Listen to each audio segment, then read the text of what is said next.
আজ আমরা রয়েছি রাজবাড়ী জেলা শহরের পৌরসভার মধ্যেই রাজবাড়ী জেলার একটি পুকুরে। এটি রাজারবাড়ির পুকুর, রাজারবাড়ির যে পুকুর রয়েছে সেই রাজারবাড়ির এই বড় পুকুরটি এটি কিন্তু ময়লা আবর্জনা এবং কচুরিপানায় কিন্তু নষ্ট হয়েছিল। এটি একদম ব্যবহার অনুপযোগী হয়েছিল।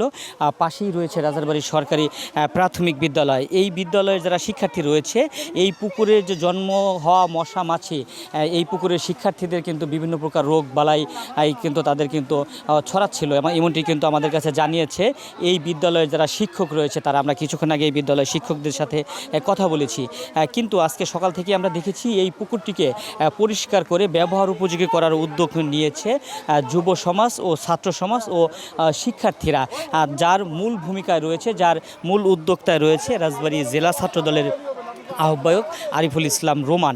আমরা আজকে সকাল থেকে দেখেছি ছাত্ররা এবং শিক্ষার্থীরা এবং যুব সমাজের যারা সদস্য রয়েছে তারা কিন্তু নিজ উদ্যোগে এই পুকুরের যত কচুরি পানা রয়েছে সেগুলো কিন্তু পরিষ্কার করছে। তারা মনে করছে এই পুকুরটি পরিষ্কার পরিচ্ছন্ন করে দিতে পারলে এই এলাকার জন্য কিন্তু বসবাস উপযোগী হবে। এই পুকুরের পানি স্থানীয়রা ব্যবহার করতে পারবে, পাশাপাশি এই পুকুরটিতে কোনো অপ্রকার মশা মাছি কিন্তু জন্মাতে পারবে না, এমনটি কিন্তু আমাদের কাছে দাবি করেছে।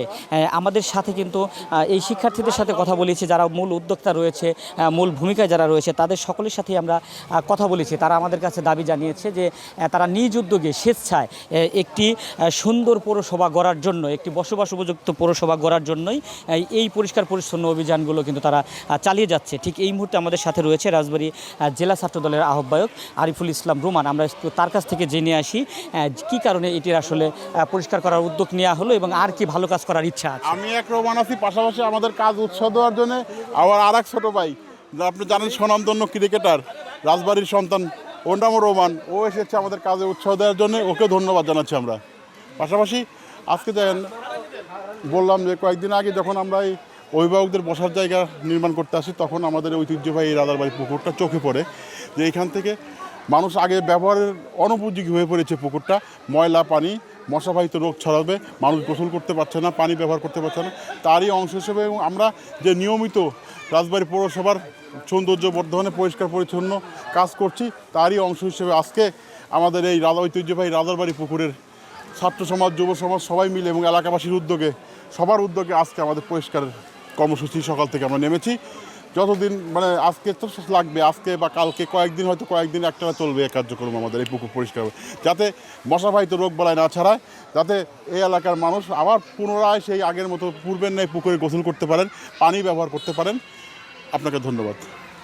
ধন্যবাদ। আপনারা শুনছিলেন আমরা এই পরিষ্কার পরিচ্ছন্নতা অভিযানের যিনি মূল উদ্যোক্তা রয়েছে আরিফুল ইসলাম রোমান, তার সাথে কথা বলছিলাম। আমরা কিন্তু এর আগেও কিন্তু আমরা দেখেছি এই পুকুরটি পরিষ্কার করা বাদেও কিন্তু রাজবাড়ী পৌরসভার বিভিন্ন ড্রেনেজ এবং বিভিন্ন স্থান, যে স্থানগুলো ময়লা আবর্জনা জর্জরিত ছিল, সেই স্থানগুলো কিন্তু এই যুব সমাজ, ছাত্র সমাজ এবং ছাত্র দলের যারা নেতাকর্মী রয়েছে তারা কিন্তু পরিষ্কার পরিচ্ছন্ন করে দিয়েছেন এবং সকলেরই দাবি, সকলেরই চাওয়া একটি পরিষ্কার পরিচ্ছন্ন রাজবাড়ী পৌরসভা। আগামীতে এই যুব সমাজ আরও ভালো কাজে ভূমিকা রাখবে, এমনটি কিন্তু প্রত্যাশা করছেন এই রাজবাড়ী পৌরসভার বাসিন্দারা।